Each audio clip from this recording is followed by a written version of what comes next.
El ejercicio consiste en una región de campo magnético uniforme creciente en el tiempo en forma lineal. Es perpendicular al plano del dibujo y entrante.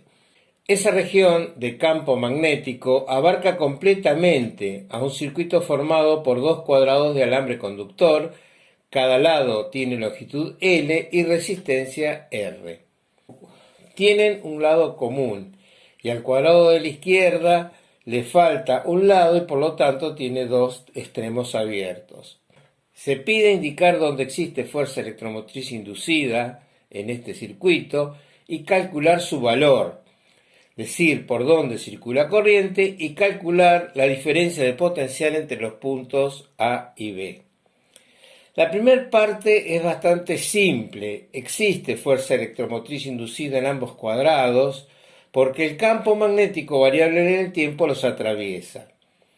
Por ser un campo uniforme perpendicular al circuito, el flujo magnético es directamente el producto del valor del campo por el área abarcada por el circuito. Esto es una constante por el tiempo, que es el valor del campo, por el lado al cuadrado.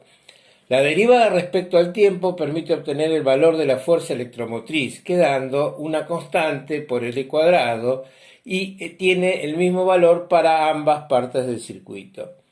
Para obtener el sentido de la fuerza electromotriz utilizamos la regla de Lenz. En el cuadrado de la derecha circula corriente y ésta produce un campo magnético que, según esta regla, se opone a la causa que la origina. Así, si la corriente circula en sentido antihorario, aplicando la regla de la mano derecha, los dedos de esta mano entrantes al circuito se oponen al campo inicial tratando de impedir que aumente. Aunque no circula corriente, la misma regla se aplica al cuadrado de la izquierda. Así, en ambos casos, la fuerza electromotriz vale una constante por L cuadrado que vamos a designar con la letra E y tiene sentido antihorario. Como la fuerza electromotriz no depende del tiempo, se trata de un circuito de corriente continua. No hay corriente de desplazamiento, solo hay corriente de conducción y el circuito debe cerrarse para que circule. Por esto, solo circula corriente por el cuadrado de la derecha. Como la fuerza electromotriz en el cuadrado de la derecha es E, erróneamente podemos suponer que la corriente es E sobre 4R, siendo R la resistencia de cada lado. Con esta suposición no estamos teniendo en cuenta la fuerza electromotriz inducida por el cuadrado de la izquierda, en el lado común a ambos, y que se opone a la circulación de la corriente en el cuadrado de la derecha. Por este motivo necesitamos conocer la fuerza electromotriz inducida en cada lado.